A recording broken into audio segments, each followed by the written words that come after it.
Hey there, enthusiasts. Welcome to another episode of Not Salty Language. I am your host, Tony, coming at you from my own little adorable cat sneeze right there. Coming at you from my own little studio upstairs in my house. Brian is not with me because he's at home, and I'm just putting together a little intro for the Whiskey Dicks, or whatever I'm going to call it. I don't even know yet, because it's probably not allowed. But it was my buddy Garrett, Big Dev of Shot of History. We all got together. We drank some whiskey. I had a cigar, which is another thing. I was out in my garage. I had to record off my phone, so we used Discord.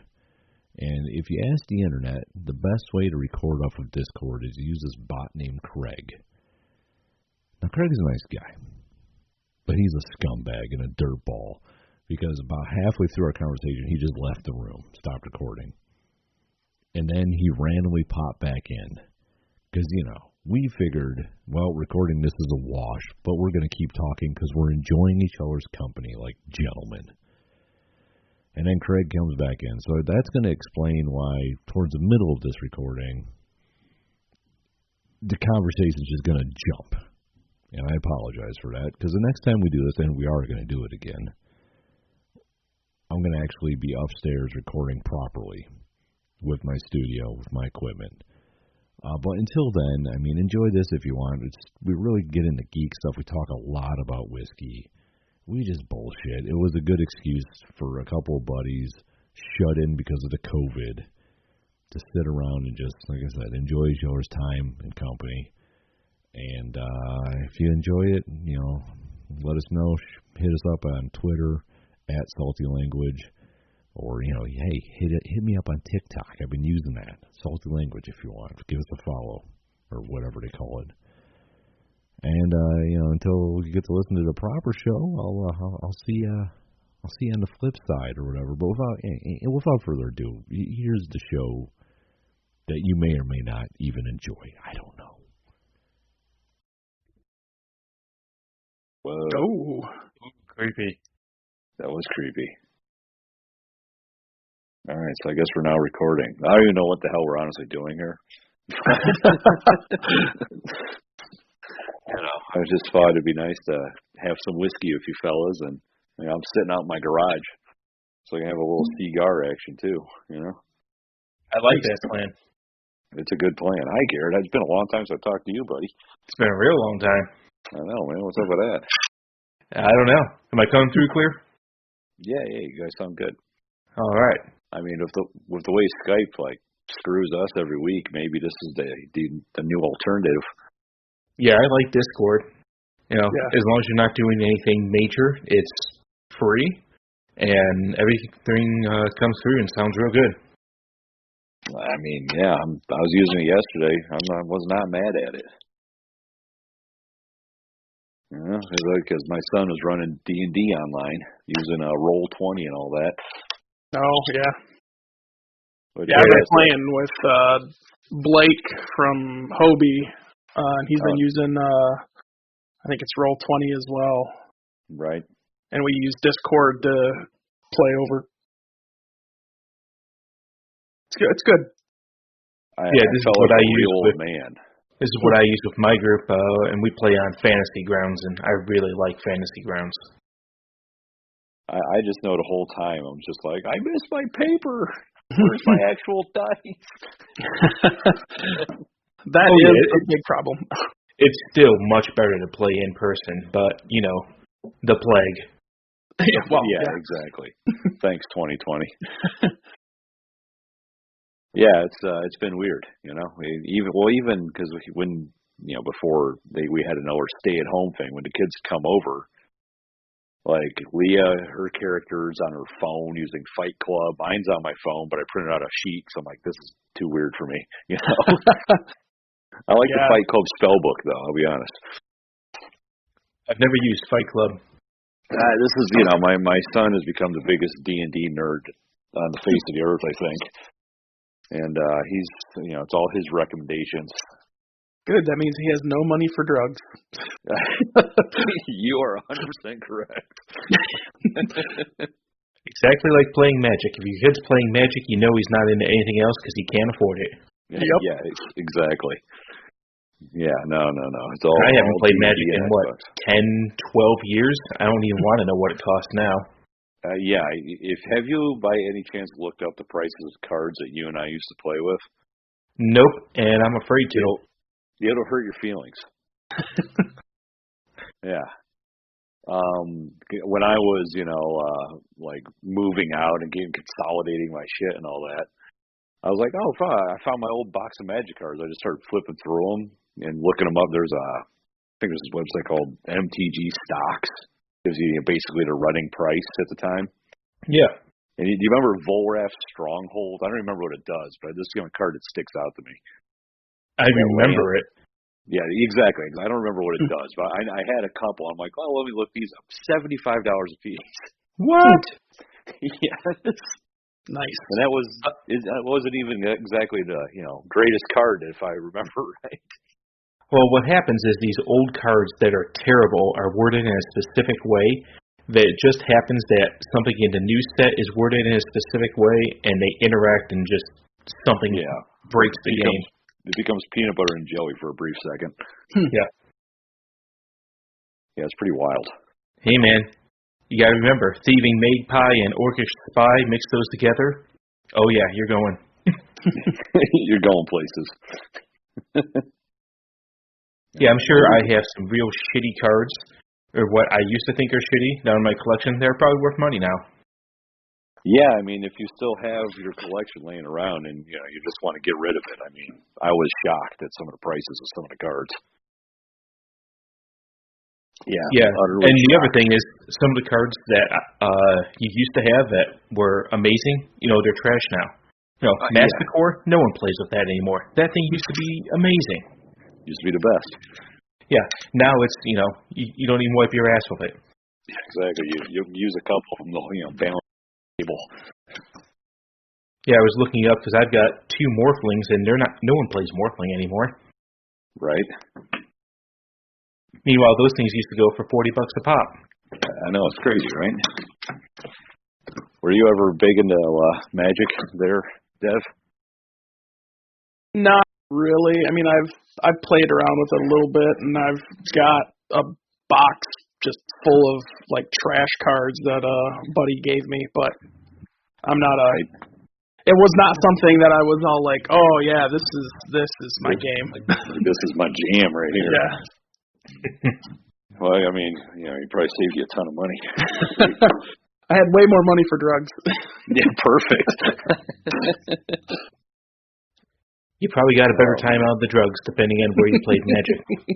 Yeah, also true. Yeah.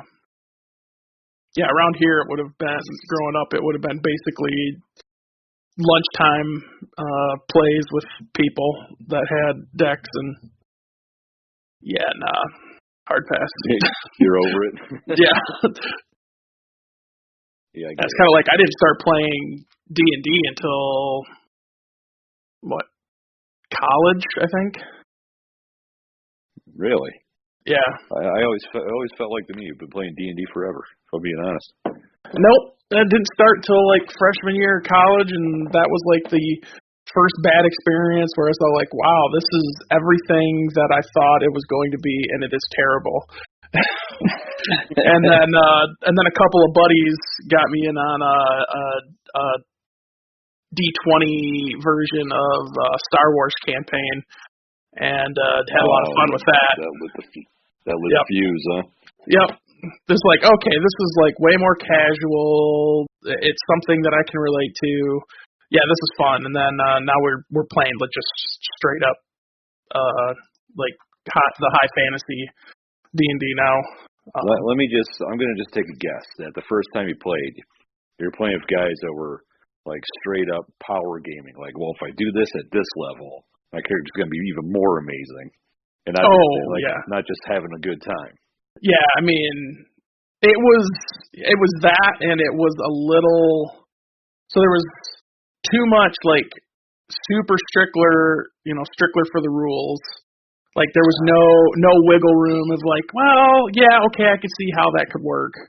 And like way beyond the type of like actual role playing that I am comfortable doing. It's just like, okay, well, I'll play the character, but I'm not gonna make voices and then sit here and take take checks when just based on like, oh, the DM is making this crazy noise. I want it a little bit more.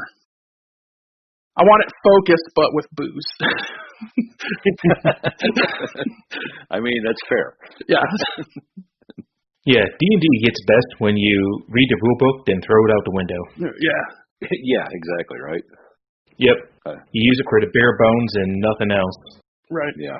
Yeah, that's one thing playing with Blake and them. It's like at first it was real hardcore, strict to the rules, and now it's kind of like pick and choose where we stick to the rules, and it's like, and if we're gonna play hardcore, here's the rules. Then just here's hardcore, stick to the rules. Right. Well, now I got to ask, like, you guys do what everyone seems to do when they play D&D and do Forgotten Realms? My current campaign is in Eberron because Forgotten Realms is old and used. Yeah, we're playing Forgotten Realms with Blake and them, and the one that I play with my college buddies, it's a 5e campaign, just like kind of made up off the cuff. It's not really anything particular. Nice little homebrew. Yep. Right. I mean, Forgotten Realms can be fun if you get off the West Coast. That's where everything happens. Over on the Sword Coast and up in Dagger. Yeah, Dagger Falls, Daggerdale. Dagger Falls, Waterdeep. Everything happens there. We're in Dagger Falls.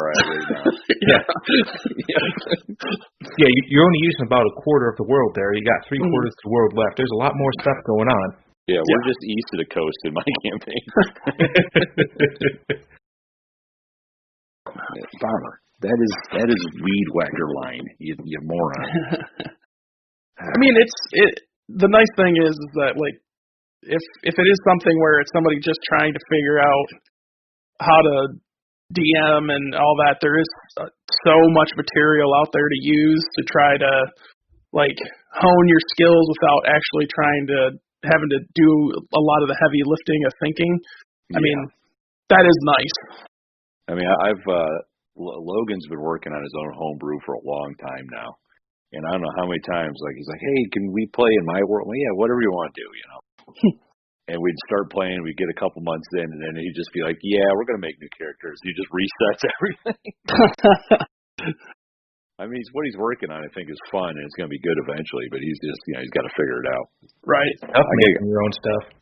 I got to get that obligatory cork pop. There you go. Nice. Yeah, right?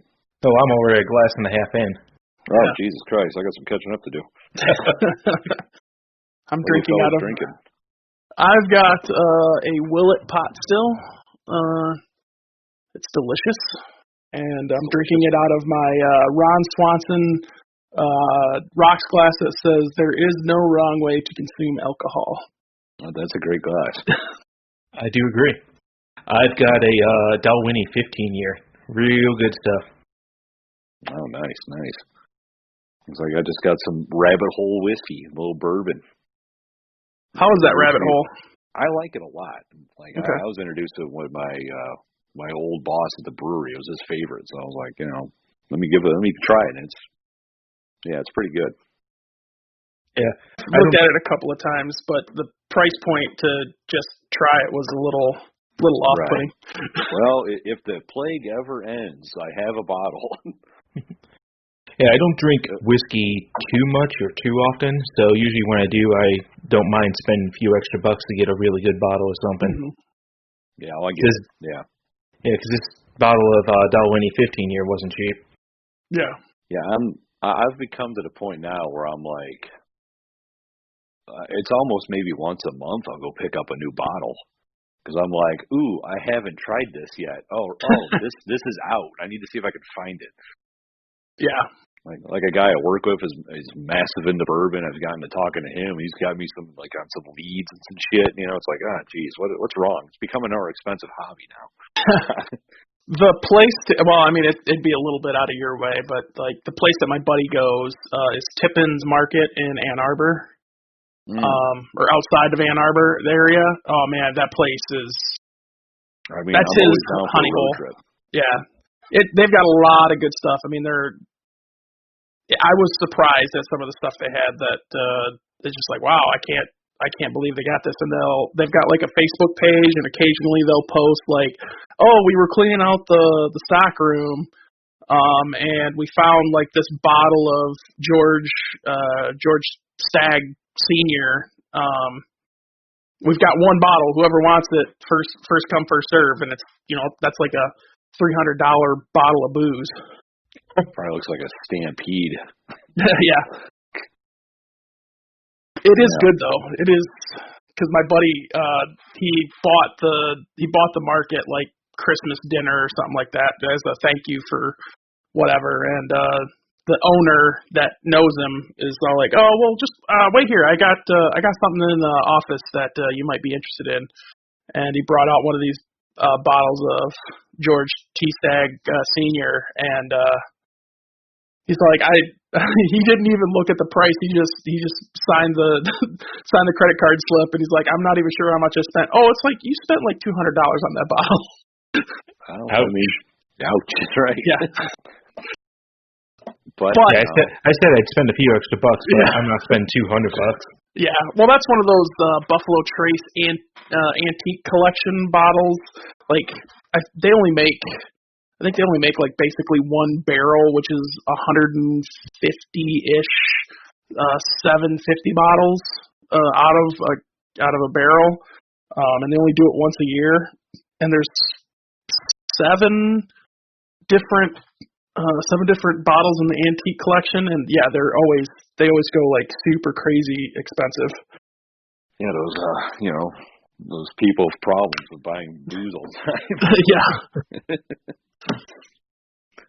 I mean, I found myself doing that with craft beer. I mean, honestly, because like right now the KBS Espresso and Mackinac Island Fudge are out, and every time I go to a store, well, let me look at the beer section, see if they have it. Well, let me look at the beer section, see if they have it. Yeah, it seems though like at least with beer, it's not as bad trying to find those like weird kind of like one-offs. Where bourbon, like in Michigan, it's terrible because it's got to get like approved by the liquor commission to be distributed, and you have to have a specific distributor distribute. And it's like, just open up like I don't care that we have controlled prices. Just open up the market. Right. Yeah, for sure. Like it was funny. I know. Go ahead. It's like I know in Ohio they just started doing because it's all ran by the state. They're doing lotteries now. Oh yeah. So you can throw your name in a hat, and it's like rare, like Pappy and shit like that, like rare whiskeys that you can get your hands on that you can't find, and they're doing a lottery. And of course, they're selling it at market price or whatever, which is still excessive in my opinion. I don't know if I could pay $2,000 for a bottle of Pappy or whatever. Well, for the chance to, like, you have the chance to win the Pappy, the cost of that, and then the bottle of Pappy itself. Yeah, exactly, right? Yeah. Yeah, that's crazy. Yeah, right. The pass is right. Now, if someone were to, I'd love to try it just to try it, but I'm not going to go buy it. Yeah. I mean, there doesn't seem that there could be anything worth that to me. Sure, it might be the absolute best, but I'm not going to pay that. I mean, but if you have Jeff Bezos' money, that's like picking up a Faygo, Right. Yeah, I mean, some of that stuff, like everybody that I've heard that's tried Pappy, they're like, it's really not worth that. That's price. What I've heard. Like, it's just like it's Buffalo Trace. It's Buffalo Trace with a little extra stank on it. Yeah, it's artificially, inflated by making it rare. Right. Well, and literally just the difference. Like the diamond industry. Right. Yeah. I mean the diamonds aren't worth shit. The difference between Pappy and Buffalo Trace. I mean, because the mash bill is the exact same. The only difference is that Buffalo Trace is aged in a brick house, and Pappy is aged in a steel rick house. Like, that's literally the only difference between the two, other than maybe an age statement. And one says Pappy and one says Buffalo Trace. Right. Yeah. I mean, there's not that much different in it. I mean, there's maybe a little bit more cycling in and out of the wood, which is where you get maybe a light amount of flavor difference. But I mean, for the most part, unless you're like super highly trained to pick up like all the different notes in a bourbon, a common person's not gonna be able to pick out like, oh, I taste like clove in this. Yeah. Yeah.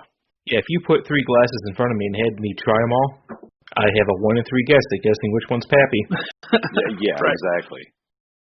I mean, I can detect certain different flavors in different whiskeys, but there's no way I'll ever be like, oh, this is a slightly cardamom and vanilla, and Yeah. I don't know. I mean, I watch some of the like whiskey videos online on YouTube or whatever. It's like, sometimes I just think these guys are just talking straight out their ass. Where's the common man? Absolutely. I don't know if you've watched the Whiskey Vault ones. There's 2 guys, Daniel and they got those guys are pretty good. It's like a garage full of booze, basically. Yeah, I watch those guys pretty regularly. They're pretty good about. I mean, obviously there's a lot of like, oh, well, I pick up this and I pick up that, but they've got the time. Like they run a school where you basically just learn how to pick up on those notes. But they at least are kind of cool about it, where they're like, oh, well, I picked this up and picked that up, and oh, it kind of tastes like this, and then they'll compare it. It's like, oh yeah, I maybe pick up this or this different, and I mean, they're good guys. I like it. But the one thing I like about their videos is they're very much like, hey, you want to drink it on ice? Cool. Yeah. If you want to drink it with Coke, whatever. It's whatever you want to do. Right. Which I appreciate. Yeah. The best whiskey is the whiskey you like to drink. Yeah, for sure. Absolutely. I don't know if I'd want to be trained to detect all that, because at that point, I'm going to start looking for the more expensive ones that have all those slightly more subtle notes. You're not wrong. Yeah, the app that I've got, Distill It, I think is the app. Wait, where it's like this is an app? It's basically like Untapped for liquor. Oh geez, I'm starting a new obsession. Here we go. I'm looking. Distiller is what it's called. It actually will have like a chart, like a line chart that based on like reviews and that and what people pick up of like, for scotches, it's like, is this a heavy peat or is it, is it really light on the peat? Does it have more of a salt note to it? Yeah. I dig that actually. I like that a lot. Yeah. Well, and it's helpful too, right? Because like, I've been starting to get into scotches and better quality rum than just Bacardi, and it's nice to be able to go like, okay, I really like this, and this is kind of the flavor profile that I'm looking for, and then you can kind of like, oh, okay, well, I'm in the liquor store and I see this bottle. Is it even remotely close on like flavors that I like? Yeah, I dig that a lot. It's downloading currently. I'll pick it up in a bit. But yeah, I like that app a lot. Yeah. Well, yeah. Thanks for that little knowledge drop. Like this little thing we're doing here has absolutely no format as far as I'm aware either. Not yet. I mean, we didn't even do an intro.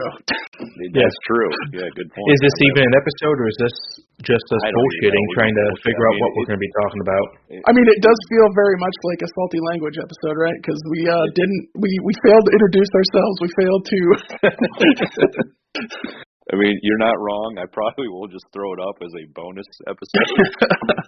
once I cut out the very beginning of us, I guess I'll have to record an intro. I don't know. Yeah. Yeah, a post intro. Yeah, or something. I mean, yeah, you're gonna edit all this, right? Barely. I mean, there's this Craig bot that's sitting in the chat is recording right now, and apparently it'll make a separate audio track for the 3 of us. So I'm hoping it ties everything together nicely. I really don't know. I've never used it. This could be a complete fail for all I know. Yeah, we're getting together and drinking whiskey. That's good enough for me. I mean, that's true. It's like, I'm sad that Brian cannot join us. Yeah, that happens. That man needs more whiskey in his life. We're gonna look next Sunday. This is gonna be #1 podcast on Apple. Why do people like us? Like, I don't understand. They talk about D&D and then subtle notes of expensive whiskey. I don't get it. Yeah. Guys, Like, I just got a check from Apple. What's going on? Well, what's the most you ever spent on a bottle, Dev?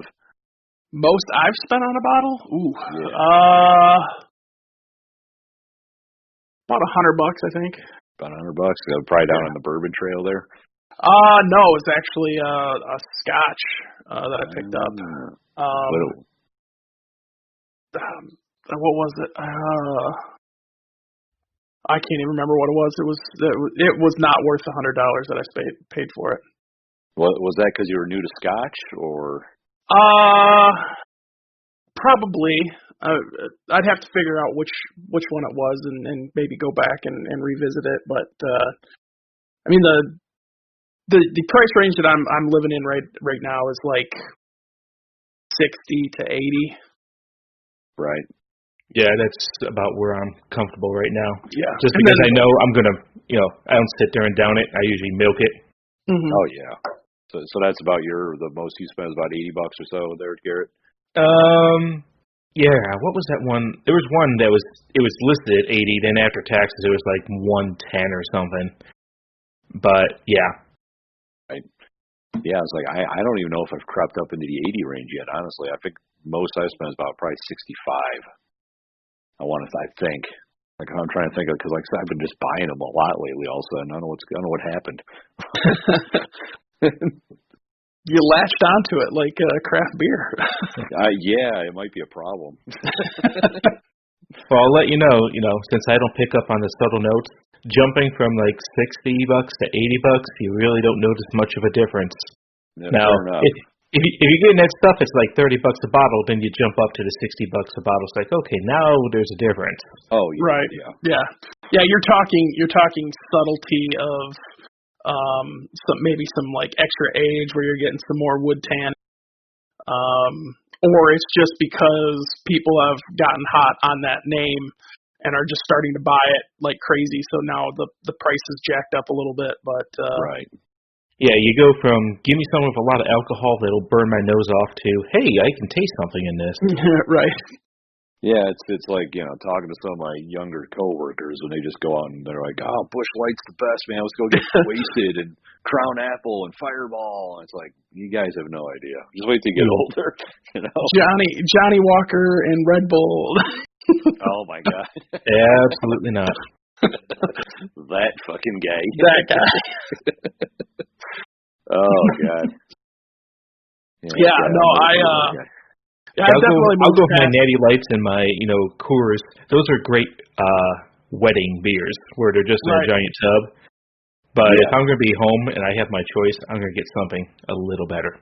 Oh yeah, amen to that. I mean, every once in a while, I mean, Dev actually turned me onto this Coors Banquet. That's my like guilty pleasure domestic. Coors, the banquet beer. Oh, yeah. I like a Coors Banquet. I'm not going to say it's good, but it's good to sit down and just drink a couple. Yeah, you get those little stubby bottles. You just start whacking through them. Yeah, I'm a that's fan of the good Coors stuff. Banquet. Oh yeah.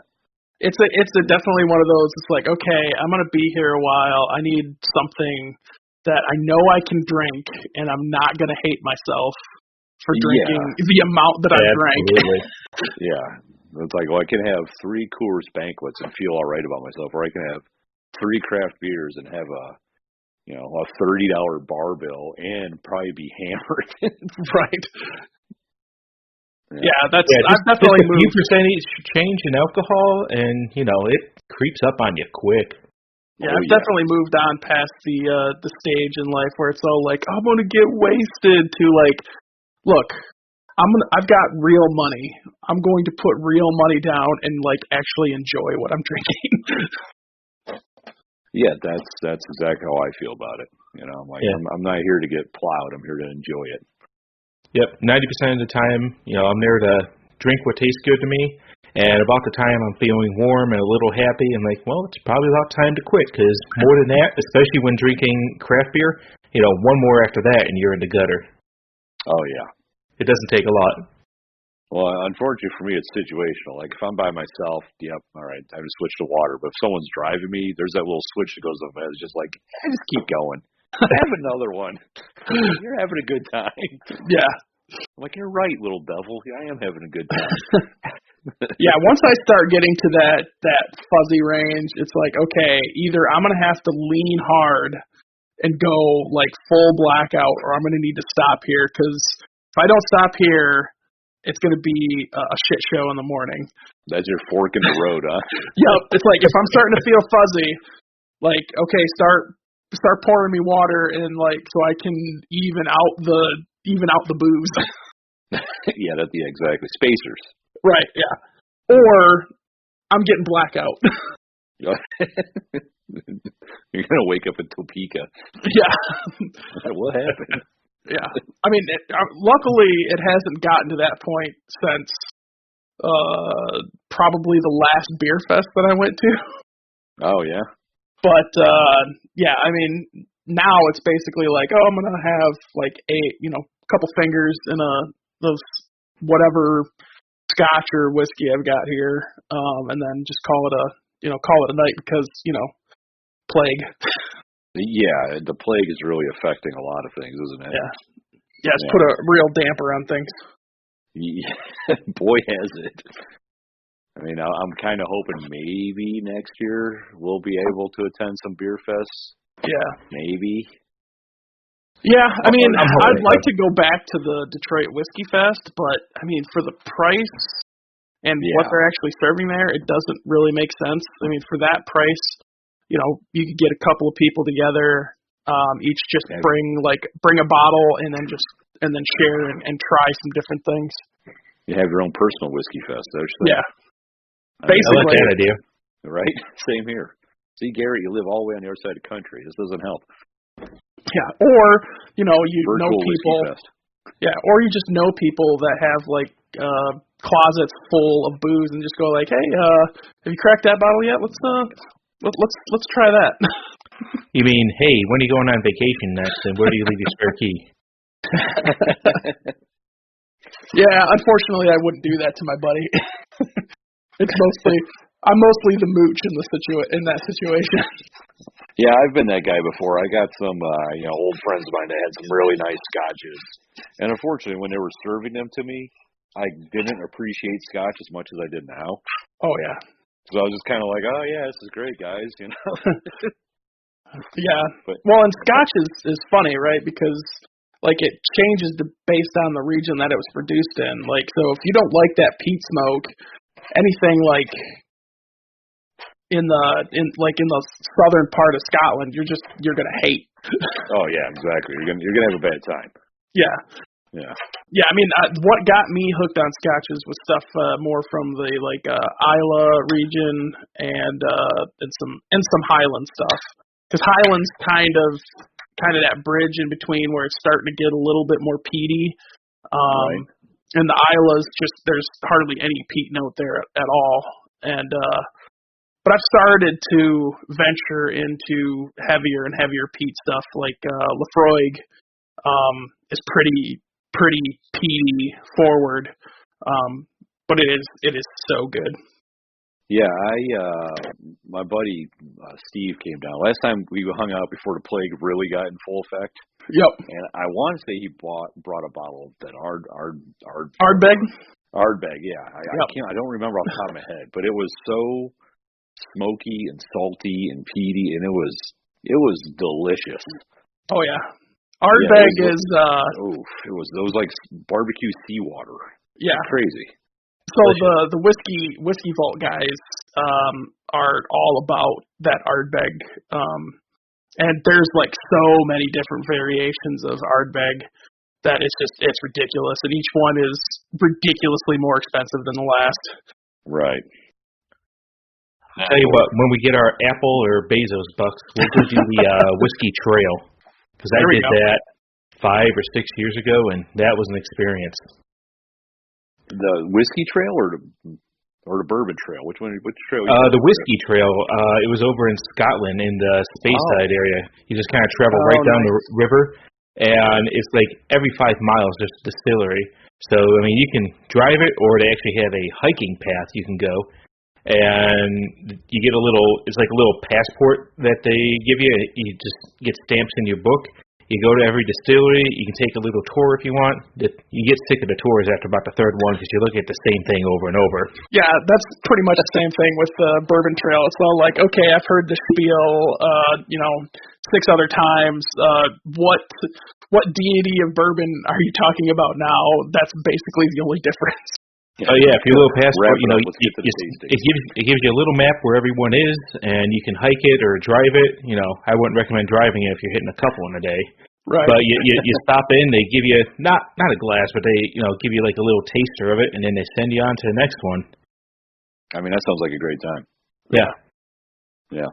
Well, now the Bourbon Trail, if I remember correctly, so it used to be they could give you one shot of bourbon at each of so they would like split it up to give you a couple sips of a couple of different things, but they recently changed it. I think it was like the year after I was there, to where you could have two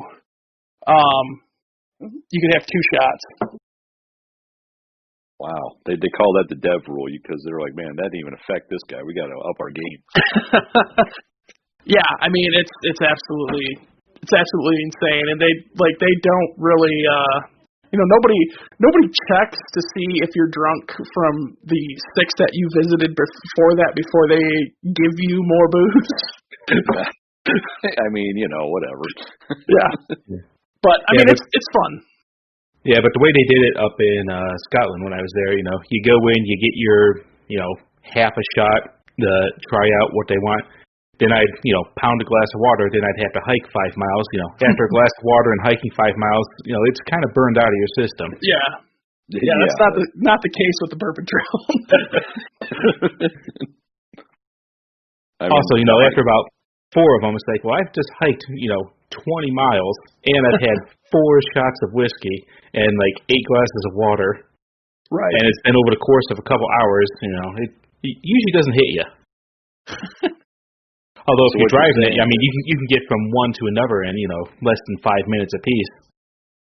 That's if you can keep your car on the road after the third one. Whiskey is just Scottish Gatorade. That's all you're saying. Right. Absolutely. Yeah. Of course. It's got electrolytes. It's what plants crave. Yeah. It's in you. It's in you? Yeah. I mean,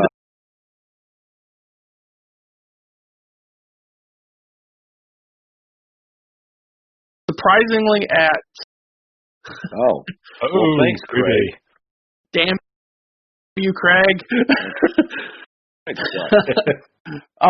The best like general populous tour that I went on though on the Bourbon Trail had to have been Wild Turkey, and that was the most surprising. Oh, yeah.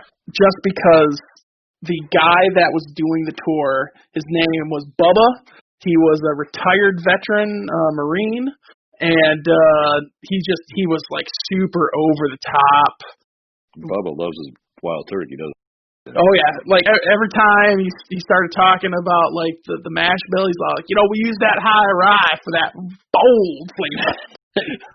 I mean, I don't mind Wild Turkey for being like, for a cheaper bourbon. Oh yeah, no, Wild Turkey, like 101, even some of their new specialty stuff. Like I've got a bottle of was it the Forgiven or whatever? That's really good. Whatever I posted at Thanksgiving, that bottle that I've got is like surprisingly good for being a Wild Turkey product, because I only remember Wild Turkey from college, like 101, the 80, just like, oh well, this is easy shot material. Yeah, that's the kind of stuff you take over to a party. Right. And you don't feel bad if the bottle doesn't come back. Right. Yeah, exactly. Surprisingly not bad. Yeah. They're I've had some really shitty low end bourbons, but that one's their rye, their Wild Turkey rye that they just released not too long ago. That's actually like a full rye whiskey was surprisingly not bad. I actually ended up using it to make old fashioned Jello shots. Ooh. That sounds really good. Well, the delicious. place I was going, they're like, well, it'd be really cool if you made Jello shots. It's like, well, I'm not gonna make the standard like what you're thinking of Jello shots. I'm gonna make some bougie, like crazy, ridiculous Jello shots. Did you have like a cherry in each one and all that? Oh yeah. They were a little bit of orange peel in each one. Yeah, they were. I'm gonna make out with you next time I see you. It was like a little bit of candy. You're just trying to suck peel. that Jello shot right back out of them. Yep. That candied. so good. Yeah, candied orange peel, a little, and then a Traverse City tart cherry that had been soaked in bourbon. Oh my. Oh yeah, it was super good. Yeah, that sounds really good. Yeah. I mean, Old Fashioned is probably my favorite cocktail. I think it's mine too. Yeah, it's such a good one, and it's hard to mess up. Shot, what? Yeah, an old fashioned is hard to screw up unless you're at some like real douchey bar where they're like, well, after Prohibition, every old fashioned was made with soda water, and it's like, no, I don't think so. I mean, I can tell you one time I had an old fashioned that was screwed up. It was one of the times I went to Jamaica, and they had they have a piano bar, which is like the fancy bar in the resort. And they had old fashioned cocktail night is what they called it. So, martinis and all this shit. And I'm like, perfect. Yeah. So I'm like, in Jamaica, why is my old fashioned made with rum? Yeah, one Jamaica. And I'm like, hey, you know what? I will take an old fashioned. And I think they had no idea what I was talking about, and they just served me a martini. They had no idea what you were talking about, and they gave you a hand job. Yeah, I mean, I'll take it. Yeah. So old fashions are like pizza, Bad ones are still good, but real good ones are amazing. Yeah. Yes. There's a place, and yes, after all of this plague is done, Tony, we definitely need to make a road trip. A couple of places. In Ann Arbor called The Last Word. So it's like a Prohibition style speakeasy. Right. I'm already in. They do the sours with the egg white to give it a little bit of with a little bit of frost. Oh yeah. That's place is amazing. You can get a charcuterie board that's just like dynamite, like locally cured meats. It is the one thing that I'm disappointed that I can't go enjoy. Yeah. Damn you, COVID. Yeah. Damn you, sir. Interrupting your charcuterie trays. Yeah. Well, and delicious drinks. Yeah, and cocktails. Yeah. I do miss going out for cocktails, I'll be honest. Yeah, there was a cocktail bar that a buddy that lives in Ann Arbor, and I think you met him, Ryan. Oh yeah. Yeah. We stumbled across this cocktail bar called Nightcap. It's like a kind of like an upper. It looks like it's like a higher class martini bar. But oh man, that place was absolutely dynamite. Like all the cocktails that I had that night were like on point. I was definitely not disappointed. Staff was also awesome. I mean, I'll be honest, I get pretty jealous with some of the stuff that Garrett puts in our little kit group there. Yeah. I mean, I'm assuming COVID's shut down your world out there as well. Yeah. We've got a lot of the breweries are still open, but I can go in and I can get a growler, but I can't go sit down and have a pint. You have a delicious meal. Yeah.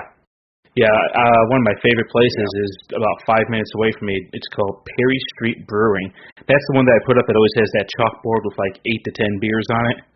Yeah. Yeah, they have fantastic food. I'd eat there every single day if I was a millionaire. Yeah, I hear you.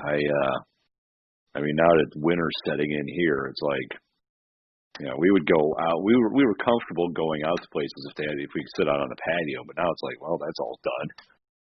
Yeah. There's only a few places that have those goofy ass igloos around us. Right. Yeah. There's a dive bar. I'll call it a dive bar near me that's putting up like those pop-up wedding tents you see. They have them outside, but they have all the walls down, and there's a door to get into them. And I'm like, that's a building. That's shitty indoor. That's just cold indoor eating. That's a COVID plant. Come indoors. Right. Yeah. I saw a meme about that the other day. It's all like outdoor dining has evolved to the point where it's just indoor dining. 100% true. Yeah. It's like you could just turn the heat off in the building and you get the same experience. Right. Exactly. Yeah. Oh God, yeah, it sucks. Yeah, I did. It makes me wonder, like, is there some type of like medical board that's going to come around and say, no, you can't do that? Yeah, like you guys are idiots. This is the same as being inside. Right. Actually, it's worse because it's a tent now, so it's more compact. You're right. Good. But sir, it's drafty. Yeah, it's not completely sealed. See. That breeze coming through takes all the COVID out of here. Oh man, yeah, that is terrible. Like watching places try to, like, I understand you need to make money, whatever, and I appreciate that these places are hurting, but just some of the lengths that places are going to be like, well, I mean, it's technically meeting the standards you set for. Yeah, we have not been out to eat since all this happened. We try every weekend to try and get like takeout from some local place we like, a locally owned place. It's not, oh, we're getting takeout from Applebee's. No, fuck that. We try, yeah, fuck them. But we try to get something from a local place that we like a lot. That way we're at least helping them. Right. Yeah, I mean, it's all you can really do right now because before all this, we would go out 2, maybe 3 times a month. Right. And, when we go out, it's not just, we go out, get a burger, and so, we go out, we get a meal, we get 2 drinks apiece, we're walking out dropping, $50 to $70 depending on the place. Right. Get apps, desserts, handies, the whole situation. Yeah. Oh, yeah, man. I actually got comfortable to the point where I was going out to lunch with coworkers, and it bit me in the ass. So I'm back on the not going out for any type of food train. Well, your coworker got it, but you didn't catch it, did you? I did not catch it, okay. But it was close enough that I was all like, "Yep, nope, got too comfortable." Can I honestly tell you the thing that freaks me out the most about it? And it's not that Michelle over here is like immune compromised, because obviously that would be bad. Yeah. But is I don't want to lose my sense of taste or smell because I love tasting and smelling things. Yeah, that's what I'm worried about. I've already had it once. I don't want to get it again. Oh, you had it? I had it real early. I had it late February before it kind of made the news. When it was first starting to get over here. Because I went through SeaTac, which is International Airport in Seattle, and I was through there right when it was starting to hit the West Coast. And about 12 days after I came home, I got the sickest I've ever been. And I didn't know what it was at the time, so, I just kept going to work like an idiot. Because I'm the kind of guy, as long as I don't have to be on a toilet all day, I'll go to work. Oh, yeah. Oh, I get that. But it got to the point where I ended up taking 3 days off because I could not get out of bed. I couldn't breathe. And I had a fever that it would break, then come back, then break, then come back. And I just about went to the doctor until it started going away. But then, about a month and a half, 2 months later is when the news broke of what this was and it started getting big. And I'm like, hey, that sounds a lot like what I had. So I eventually got tested, and I had the antibodies for it. But the problem is they're saying, 90 days later, you can catch it again. The antibodies aren't staying in people's systems. Right. So I'm still being careful because I could still potentially get it again. Or I could just be a courier for it. Mm-hmm. I mean, yeah. Wow, well, that sucks. Do you have your taste and smell and all that? Yeah, I don't think it affected anything in me long term. I mean, it's not even been a year yet, and they're saying this could really fuck you up in the long run, but I think I'm okay from it, but not keep dumping scotch on it. You'll be all right. I think that works. Yeah. Not trying to talk myself up or anything, but I rarely get sick. I get sick maybe once a year. Right. Yeah, that's about how I am too. Yeah. I'll get the sniffles and the little cold here and there, but I don't get sick. Right. Yeah, I think that mostly what I get is like, the weather's changing from like hot as balls to starting to get crisp in the air. Oh, sinuses act up. That's about what I get. Yeah. Then you go into full winter mode. Mm-hmm. Yeah, I get it. Oh yeah, this absolutely knocked me on my ass. I probably should have taken a week off, but I'm stubborn, and I just kept going to work because I'm like, well, I can do it. And, I'd go up the staircase at work and, I'd have to sit down because that would win me. Yeah, that definitely sounds like you had it. Yeah. Congratulations on being a spreader. Yep. Just going right into the office. Hey, how's everyone doing? I'm coming up from the stairs. That is the one thing that I wonder if, like, all of what's happened will change people's mentality about missing days at work because they're sick. It all depends on the employer. Right. Yeah, I was like, because my place, it's like they give you points. Once you have 7 points, you're fired. Yeah. And it's like if you call off, well, that's a point. Doesn't matter what it is. It's like, really? Yeah.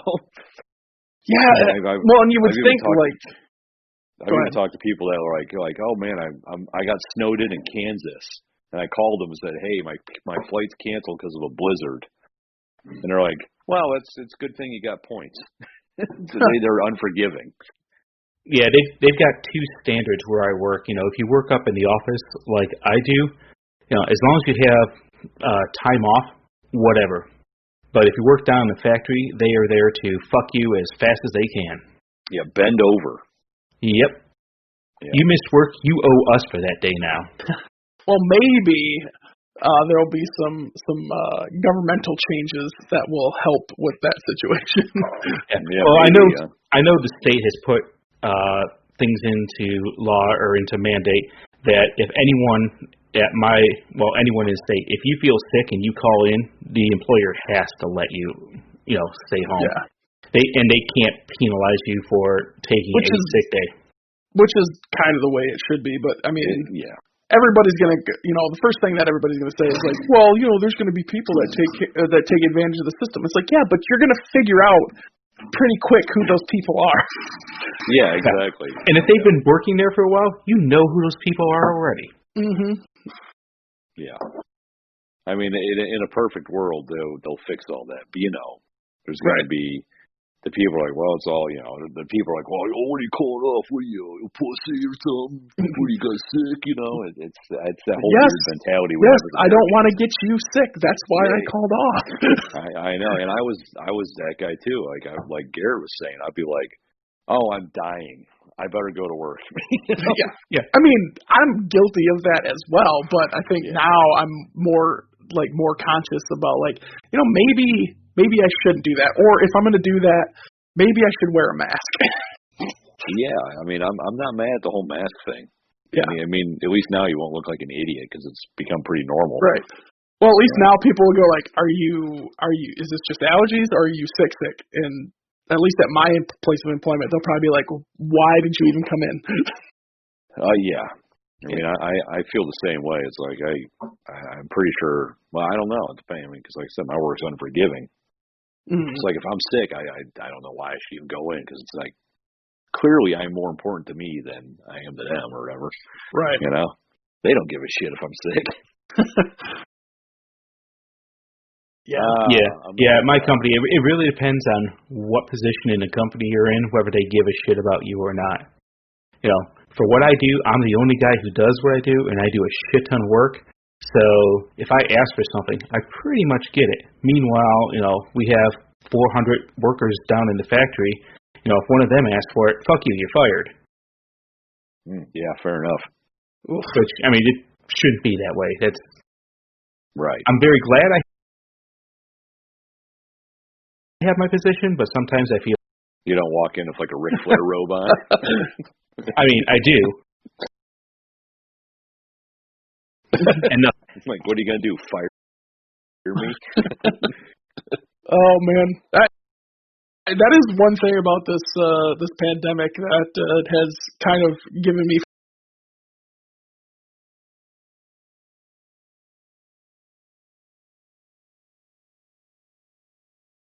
freedom. It's all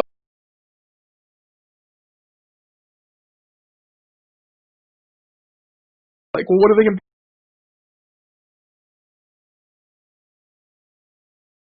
do? Quit. Yeah, well, like, you're gonna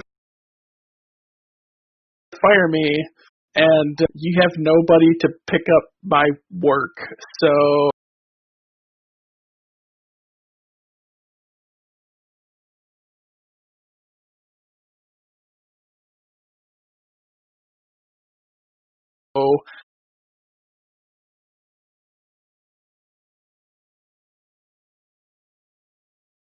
I guess you're just yeah. Yeah, I get it. Yeah, so Dev, you gotta stop wearing the kimono in. it's not Like, sexual harassment. That's just freedom. That's sensual harassment because I do it all day long. Mhm. Said I had to cover my face, not my balls.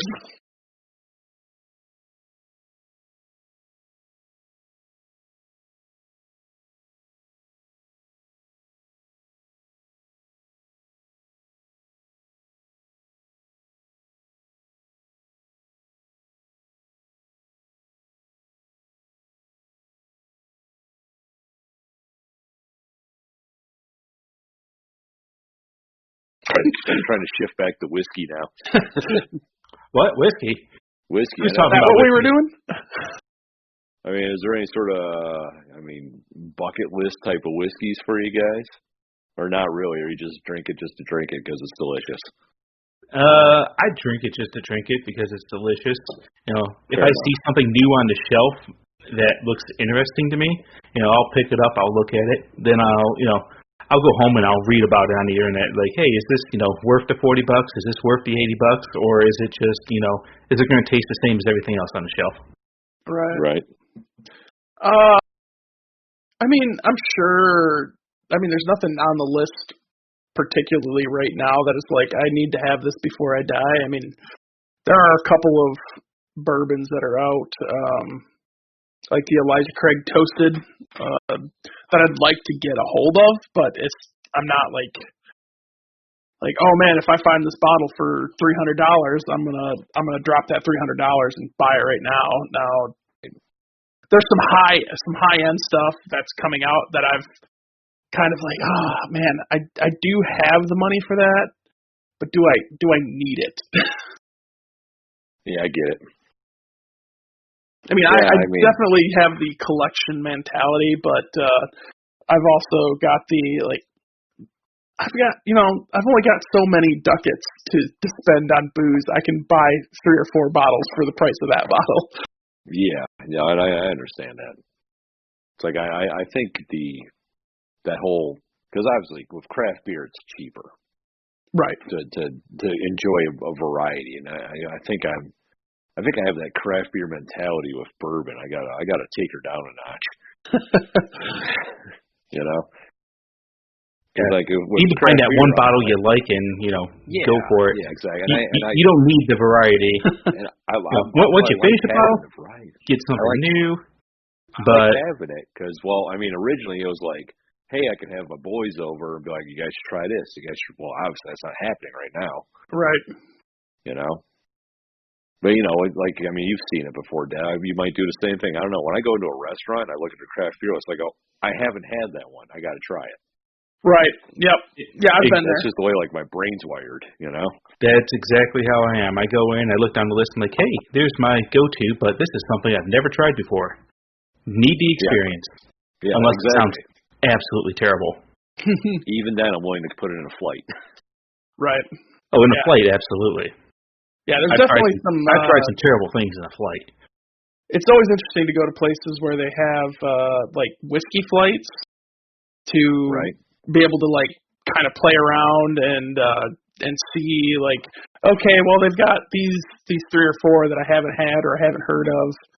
But I mean, the whiskey flight compared to like a craft beer flight in most cases is just, it's such a night and day difference in price that it's like, do I really want to do that, or do I want to go with something like in the same family that I know I'm comfortable with drinking, and just spend the extra on that? Because depending on the place that I'm going, some places, like, you ask for it, straight, they still don't know what that means. It'll end up coming back on the rocks. It's like you've just literally ruined a $40 glass of booze. Yep. So I've never done a whiskey flight. I've seen them on menus, but I've never pulled the trigger on it. I've done them a couple times. The trick to whiskey flights is you really need a palate cleanser between them, more so than like a beer flight. Because with a beer flight, you can start off with your lights and work your way to the heaviers and be fine. But with a whiskey flight, I mean, everything has such an intense taste to it. You really need something to differentiate it, or else they all just taste like the first one. Yeah, they either have to be super, like, they have to either really heavily increase in flavor profiles to where there's something definitively different in between each one. Otherwise, you're just gonna basically kill your taste buds for anything that's similar. So it's like, oh well, like this one was super heavy corn. Well, now anything that's got a heavy corn flavor after that, you're not gonna notice it because you basically, your taste buds are accustomed to that flavor. So now it's got to have something else there to really pop out. So yeah, I mean, it's hard to do that unless you're doing like a flight of stuff that's been aged in like a sherry cask or a beer barrel or something that it's a really highly defined different flavor. Yeah, it makes sense. I mean, that does make sense. Yeah, and if you're going to do a whiskey flight, make sure you do it with like a meal. That way, you say, oh, I can have this first whiskey. Now I can take a couple bites, let it sit, let my taste buds recuperate. Then I can try the next one. Well, and even doing that, you can end up messing up your taste buds enough too with having the food. Depending on what you're eating. Yeah, something super greasy might not allow you to pick up some of the more oily based flavors like the corns and the rye and that. You might pick up more of the wood notes. That's why I think a pretzel is the best palate cleanser. That's from your craft beer days. Well, I mean, sure, I look like Mr. T with pretzel necklaces. Yeah, so you were asking about a bucket list whiskey, and I just kind of pulled up. There's this place called Jensen's Liquors, apparently that delivers to Michigan. Who knew? Pretty cool. Yeah.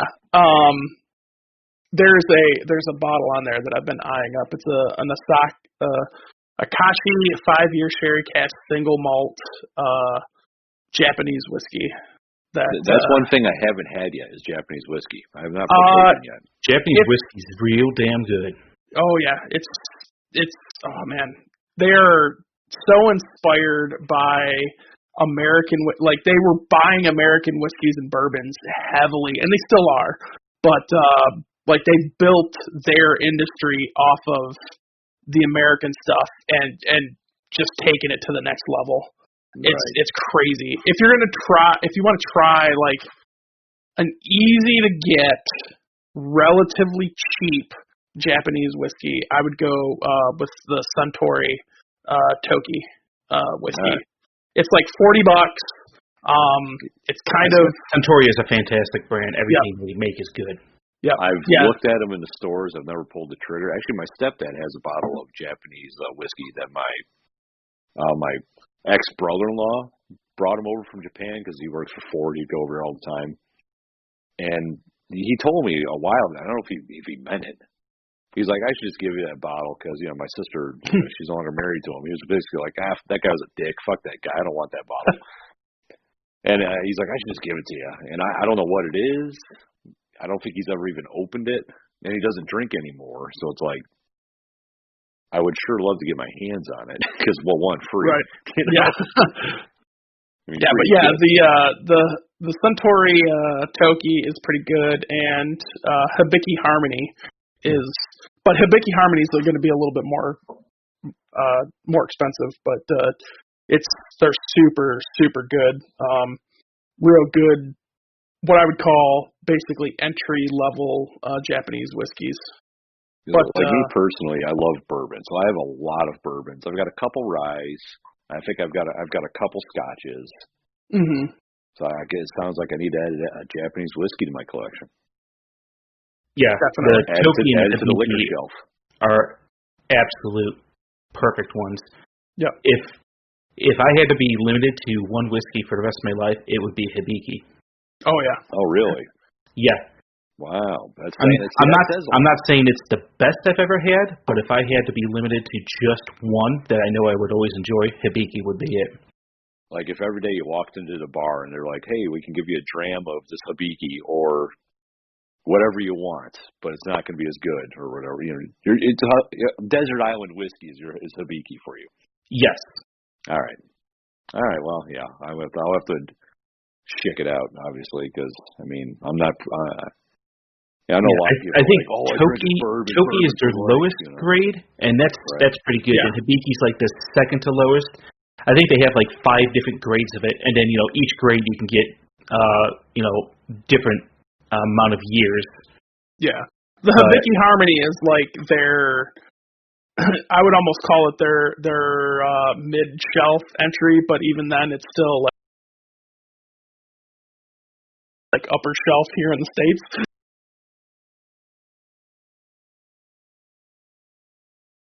Or the Suntory's like higher tier stuff. Yeah. Right. I mean, Suntory also owns a bunch of American whiskey brands that you'd be probably surprised that they actually own. Hmm. And I'm actually drawing a blank on which ones they actually own at this point. I think they own. I'm pretty sure they own Jim Beam and Maker's Mark. See, I've never been a Beam fan, honestly. Yeah, Yep, they own Beam, and then Beam also, like that, also includes Makers. Like I like Makers, but it's like I don't have a bottle of it now that I think about it. But I do like Makers. I've never liked Beam. I don't know what it is. I haven't had it in a while. Maybe my taste has changed. So I like just a standard white label Jim Beam is basically all it's good for is just a mixer. It's a mixer. Yeah. Yep. Some of their flavored stuff they do really good with. Like their Red Stag is good. Oh yeah, okay. I have had Stag. Yep. Right. If you want a cinnamon bourbon whiskey, the Jim Beam Fire is by far the best cinnamon whiskey that I've ever had. Like it is worlds better than Fireball and all of the other ones that are just like super sugar heavy, where the Fire is like, okay, there's not nearly as much sugar in this where I feel like my teeth are rotting out, but I'm definitely getting that like burn of the cinnamon. Right. Do you have any that are, I would say, light in cinnamon? I like cinnamon, just a hint of it. If it's too much, I'm not crazy about cinnamon. I mean, they go super hard when they do those flavors. Like, you might want to try the Fire. Like, yeah, it's not overpowering, but it's there.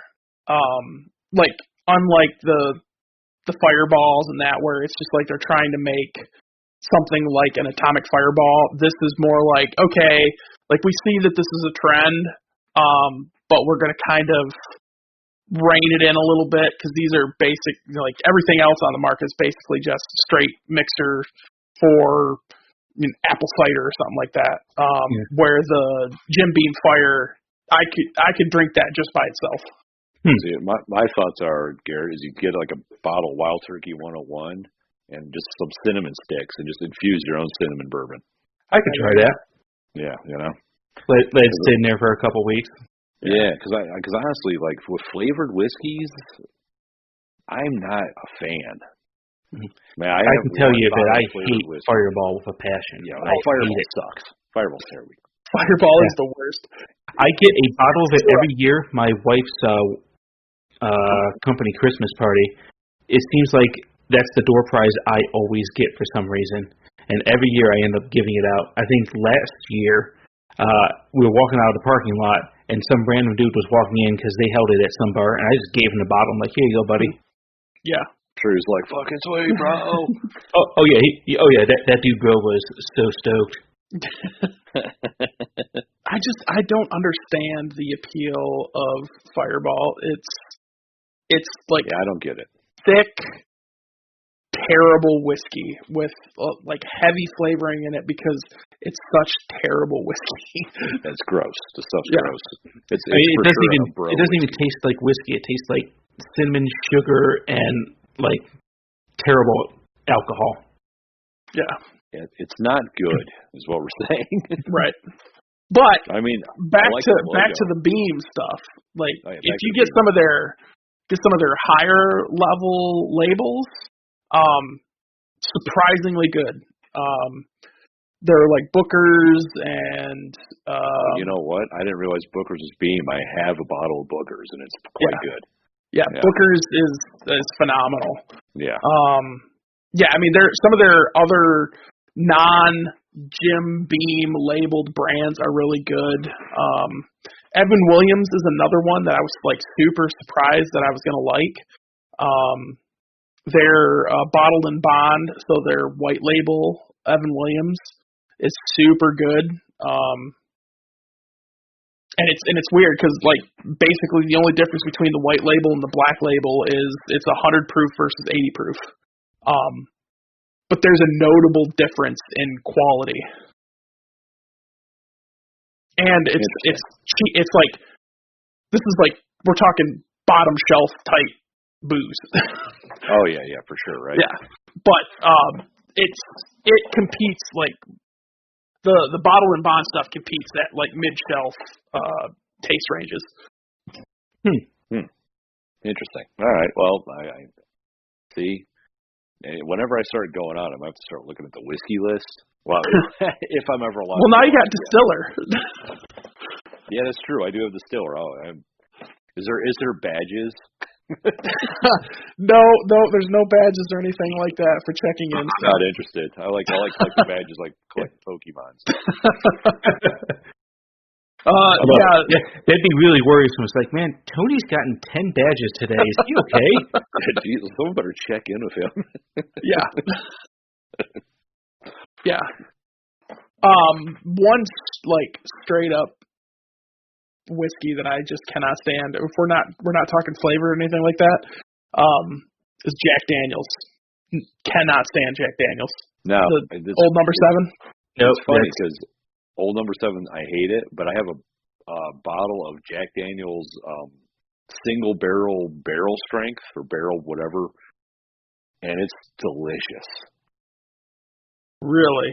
It almost tastes like Bananas Foster. It's crazy. That's something I might have to get a glass of at a bar sometime. Is it I'm not willing to commit to a bottle. Is it the gold label or the black label? Let me, because I'm outside. Let me Google it real quick to make sure. Because I want to say it's the gold label. So it's the single barrel proof, not the single barrel select. Because I'm still looking through Jensen's because I'm thinking about Christmas shopping for some people and and I see this Jack Daniel's single barrel proof. And it's interesting that you like it because, like I said, just the standard Old Number 7, which apparently actually is a bourbon, even though Jack Daniel's insists that it's not a bourbon. It meets all the requirements to be called a bourbon. Tennessee whiskey, though.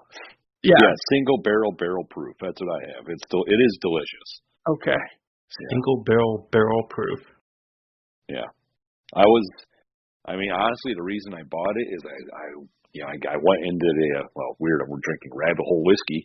I went down the rabbit hole of like watching some bourbon stuff on YouTube, and I watched a couple different videos where they talked about that and how good it was. And I'm like, you know what? I'm not a big Jack Daniels fan.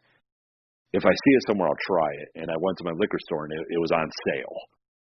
And I'm like, fuck it, let's pull the trigger. If I don't like it, I can give it to other people. And I like it. It's really good.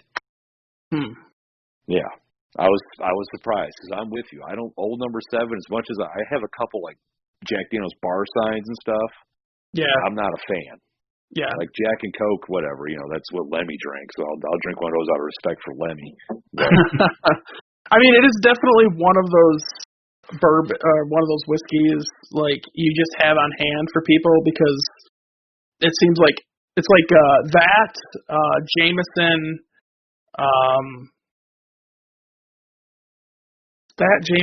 and like Glenlivet are like three things that if you just have on hand, people will be like, oh, I've heard of that before. Like I'll try that for sure.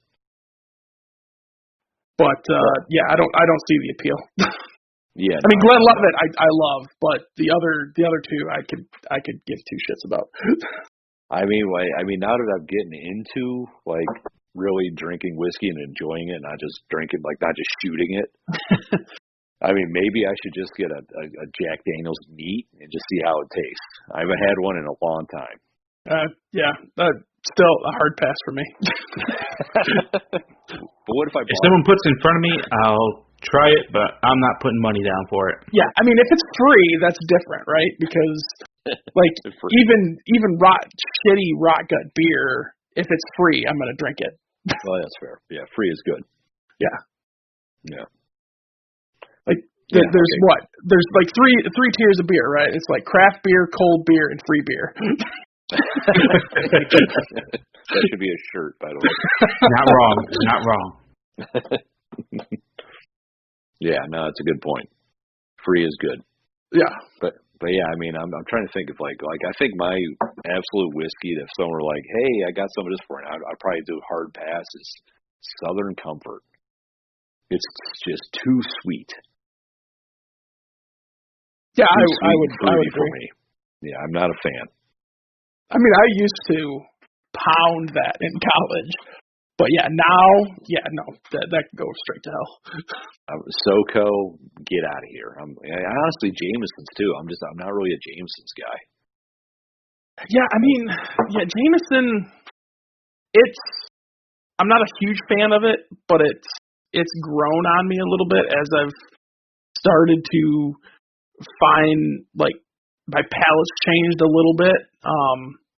But still, it's like, there's a Jameson night at the local watering hole. I'm not going to be like, oh fuck yeah, let's go get some Jameson. It's like, I mean, if I'm here already. I mean, maybe my Jameson whole thing has been jaded by, like St. Patrick's Day. Oh, we're doing Jameson's and Guinness all night. Oh, I feel like death the next day. Right. That'll do it. Yeah, I mean, maybe that's why I'm just like, Jameson's isn't for me. And once again, maybe I just need to try it neat and see how I feel about it now. Yeah, maybe. You might have what they say your palate changes about every 7 years or something like that. Indeed, yeah. But yeah, I mean, Jameson is one of those ones. Like it was one of the first Irish whiskeys that I had, and it was awful. Just not good at all.